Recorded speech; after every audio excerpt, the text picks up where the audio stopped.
देखिए 3 नंबर प्रश्न पर ध्यान दीजिए।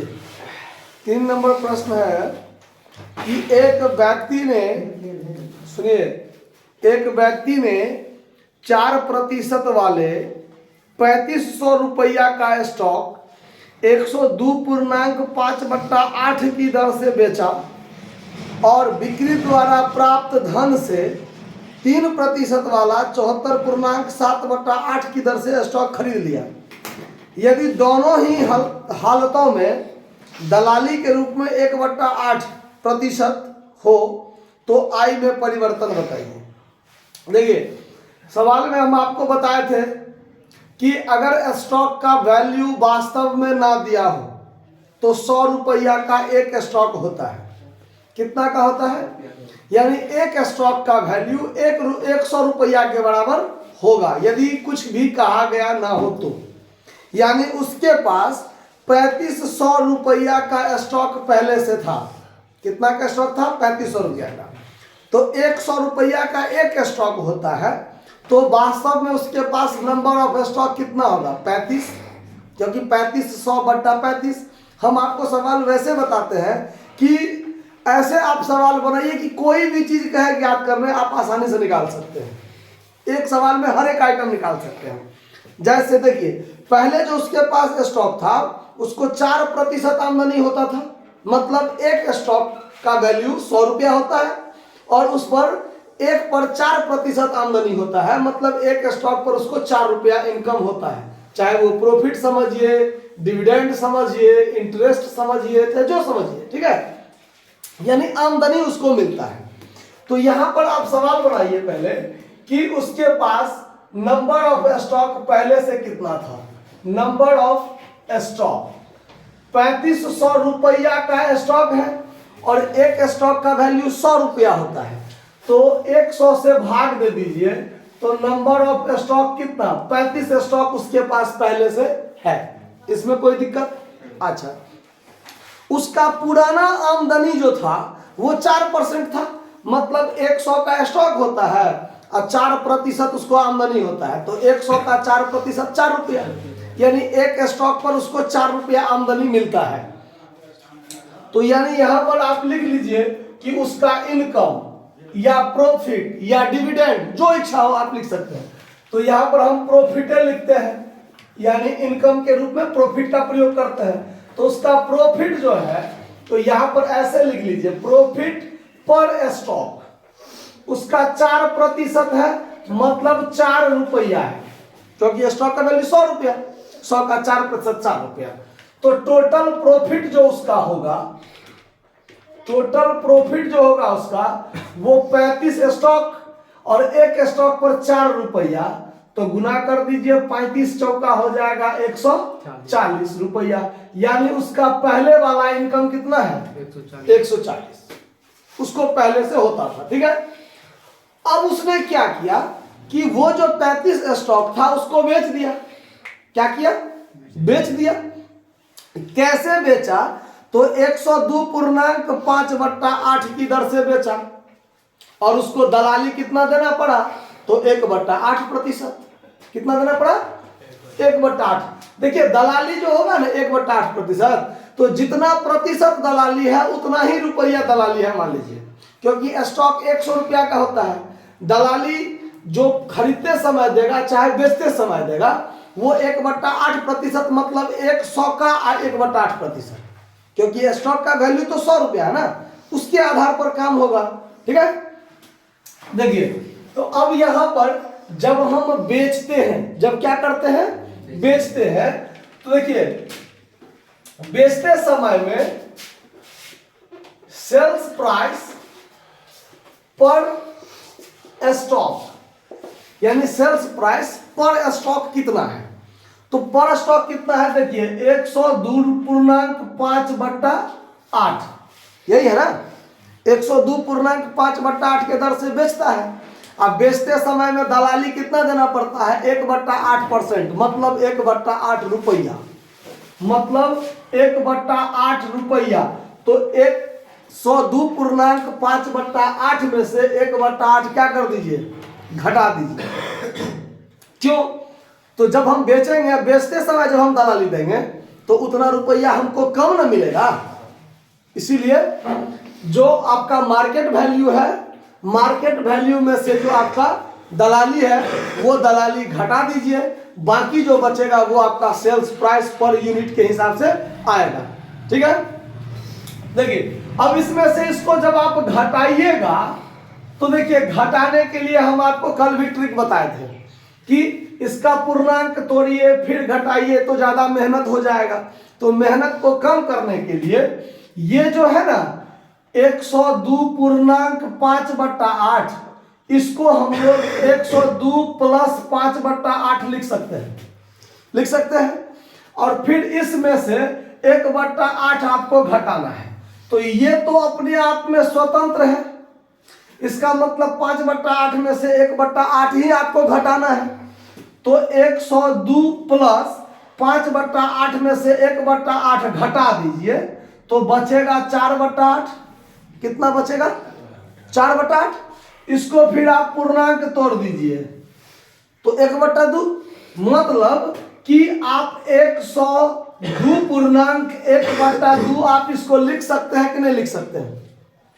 समझ में आ बात? तो ये चीज आप कहीं अलग से मुजबानी कर सकते हैं या अलग से वर्किंग नोट कहीं पर इसका यूज करके निकाल सकते हैं।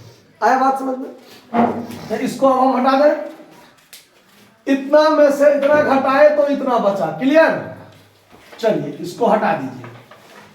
अब आगे देखिए, सेल्स प्राइस पर स्टॉक इतना, तो आपके पास स्टॉक है कितना? नंबर ऑफ स्टॉक कितना है? 35 स्टॉक है। तो अब आप यहां पर लिख लीजिए total sales price. Total sales price जो होगा 102.1/2 × 35। अब आप 102.1/2 का मतलब 102.50 हुआ कि नहीं हुआ? तो 102.5 गुने 35 कर दीजिए, जितना होगा उतना आपका टोटल सेल्स प्राइस होगा। तो 102.5 गुने 35, 102.5 गुने 35 कितना हुआ? 3,587.5 387.5। ठीक है गुना? चलिए, यानी आपने 35 स्टॉक को जब बेचा तो आपके पास 3,587 रुपया 50 आपको प्राप्त हुआ। क्लियर? ठीक है ना गुना? चलिए, अब ये तो बेच दिया मैंने, अब हम क्या करेंगे? खरीदेंगे। अब क्या करेंगे? खरीदेंगे। तो जब हम परचेज किए तो देखिए परचेज प्राइस पर स्टॉक, परचेज प्राइस पर स्टॉक हमको कितना लग रहा है? तो 74.7/8, 74.7/8 और हमको दलाली देना पड़ रहा है 1/8%, मतलब 1/8। आया बात समझ में? तो 74.7/8 प्लस करना है 1/8। तो ये 7/8 में 1/8 जोड़ दीजिए तो 8/8, 8/8 कट के 1 और 74 में 1 जोड़ दीजिए तो यहाँ हो जाएगा 75 रुपया। इसमें इसको जोड़ दीजिए तो 75 रुपया। कैसे? तो देख लीजिए 74.7/8 प्लस 1/8 करना है तो इसको हम 74 + 7/8 प्लस 1/8 कर सकते हैं। इसको स्वतंत्र रहने दीजिए तो 74 प्लस लघुत्तम कीजिएगा 8, 7 1 8 तो 8/8 हो जाएगा। कट के 1 हो गया, 74 में 1 जोड़ दीजिए, कितना हो जाएगा? 75। मतलब इस दोनों को जब हम जोड़ेंगे तो कितना होगा? 75 होगा।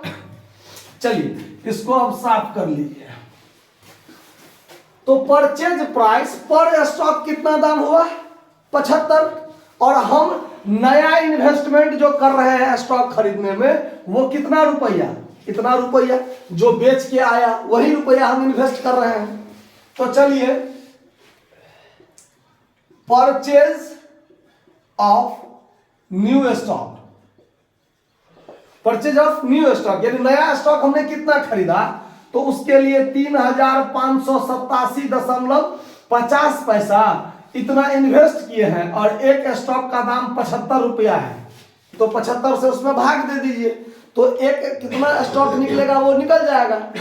तो 3587.50 पैसा यानी 5 भागा 75 कीजिए, कितना स्टॉक हुआ? 47.8333। मतलब लंबा चौड़ा प्रोसेस हो गया भाई ना। चलिए तो इसको ऐसा कर दीजिए, इसको ऐसा कर दीजिए, तो इतना ही रहने दीजिए number of stock, number of stock इतना ही रहने दीजिए, ठीक है, कोई दिक्कत, इतना ही हम छोड़ दिए नंबर ऑफ स्टॉक। ज्यादा गुना भाग करने में परेशानी हो, दशमलव में ज्यादा लंबा जा रहा हो तो छोड़ दीजिए, इतना ही नंबर ऑफ स्टॉक रह गया, क्योंकि हमको इसको करना है पूर्णांक में। किसमें करना है? पूर्णांक में। तो पूर्णांक में करने में, कैलकुलेशन करने में हमको क्या लगेगा? टाइम लगेगा, परीक्षा में भी रहिएगा तो टाइम लगेगा, तो नंबर ऑफ स्टॉक इतना ही छोड़ देंगे हम, ठीक है। हमारे पास स्टॉक की संख्या कितना? 3587.5/75, ठीक है। अब देखिए नया स्टॉक जो हम खरीद रहे हैं वो 3% वाला नया स्टॉक, कितना वाला? यानी एक स्टॉक का हमको 3% मिल रहा है। तो देखिए प्रॉफिट ऑन न्यू स्टॉक 3%, मतलब 3 रुपया पर स्टॉक, क्योंकि एक स्टॉक का दाम 100 रुपया होता है। कोई भी कंपनी जो हमको फायदा देगा वो स्टॉक का वैल्यू 100 मानकर, तो 100 का 3% 3 रुपया हमको मिल जाएगा फायदा। तो हमारा टोटल प्रॉफिट जो होगा, अब नया में टोटल प्रॉफिट जो होगा, एक प्रॉफिट पर 3 रुपया, तो हमारे पास तो नंबर ऑफ स्टॉक ये है, तो 3587.5/75 गुने कितना कर दीजिए? 3 रुपया। तो 3 से इसको काट देंगे तो ये 25 मरतबे कटा। अब इसमें 25 से भाग दीजिए, इसमें 25 से भाग दीजिए, 3587.5/25 143.5, यानी हमारा नया में आमदनी कितना हो रहा है? 143.5। हमारा पहले का आमदनी कितना होता था? जब हमारे पास पुराना स्टॉक था तो हमको एक स्टॉक पर 4 के हिसाब से 140 रुपया आमदनी होता था।